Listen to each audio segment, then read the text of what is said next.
And a lot of you out there are becoming more and more afraid of random violence. So how do we deal with fear? And more importantly, how do we talk to our kids about it? They're feeling this too. Joining me, Lisa Boeski, clinical psychologist and the author of When to Worry, How to Tell If Your Teen Needs Help and What to Do About It. So Lisa, kids are being inundated with this stuff, but parents are getting anxious too. How do they manage those two problems? The kids' anxiety and their anxiety. It's difficult. I mean, you kind of have to be like a flight attendant. When you're on an airplane, I know when I'm on an airplane and there's turbulence, I look to those flight attendants. And if they're panicking, I'm going to panic. As long as they're calm, I think, okay, everything's okay. And so parents have to really keep their fear in check. So you shouldn't say, I'm scared too, honey. Well, it's a tough one. I know. It's a real tough one. It depends on the age of your child. But for the most part, you want to convey, you're safe, our family is safe, this is a horrible tragedy. And I think it's okay to say, you know, there are bad people out there. Most people are good people, but there are some bad people who do bad things. Now, depending on the age of your child, and this is where it gets confusing. People say age appropriate. It's not talking to them age appropriate, it's developmentally appropriate. Right. Some 8-year-olds are very mature, some 12-year-olds are very sensitive and immature and can't handle it. So you have to know your child and how far you can take it. You have to be attuned, as we say. Correct. And how do we deal with, say, a young adolescent that somehow is fascinated with the violence? Says, oh, it's cool, the guy Aurora booby-trapped his house. Right on. What do we do with that kid? Well, if it's just that... And then, let's say, let me interrupt you, say, and then what are the signs that we should be worried about? You wrote a book about that. Right. Cue us in. So if it's just that, you want to ask questions. Well, what was fascinating about it? Was the power? Was it that it was technical? What was exciting or interesting about it? And then you want to look for other worry signs. Because instead of calling them warning signs, I call them worry signs. Because when you have enough of them, you should be worried as a parent. Now, if that child is also terrorizing animals or really brutally mean to their siblings, or they're obsessed with violent video games, and you've got several warning signs or worry signs, that's when you should seek out to a pediatrician or mental health professional, like, should I evaluate my child? But for a lot of kids, they might have one strange interest that is a little worrisome, but when you look into the rest of it, they're doing okay. All right, let's take a call. Heather in Kentucky. Heather? Here I am. Hi, Dr. Drew. Hi, Heather. Go right ahead.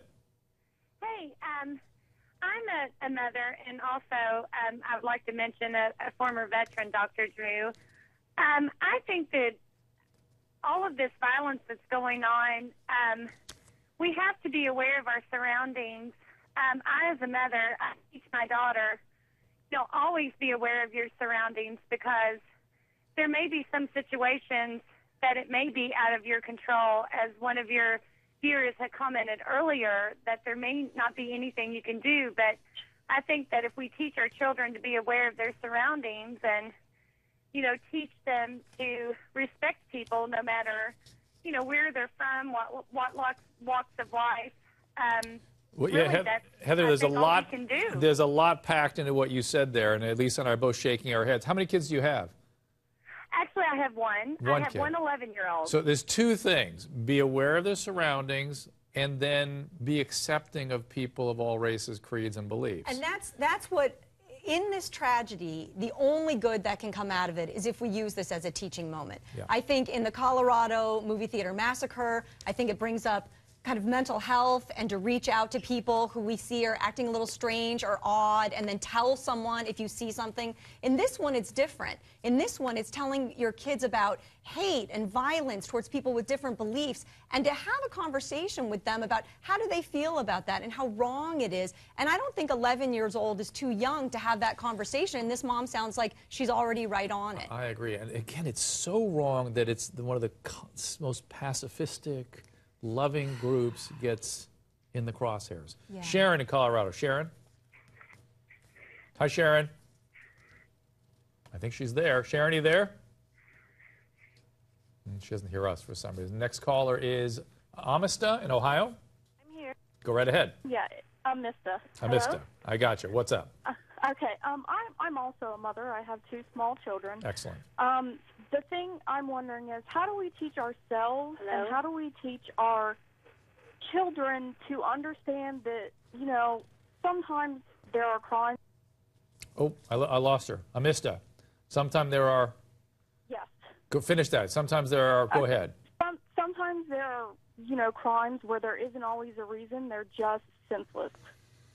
How do we teach ourselves and our kids that? Yeah, what do we do with powerlessness and senselessness? I mean, I think for me, I would imagine the first thing to tell kids is they're not responsible. Kids want to personalize everything, younger kids particularly. Right, and I think that you don't want to go too far with the randomness. Yeah. Because if you're like, it's random, there's nothing we can do, sometimes senseless things happen, well then that means it could happen when they're sleeping at night. Right. It could happen at the dinner table. And again, remember, kids are grandiose, and I use Right. that in the best sense of the So word. all about It's going to them. happen to me, for sure, if So there is that's, a... right, so that's Yeah. why you want to put into context, and I think it's really difficult. A lot of people 2 weeks ago were saying this is very rare. Yep. Well, now two things have happened. So you still statistically want to say it is very rare, our family is safe, it's not happening to us. We will protect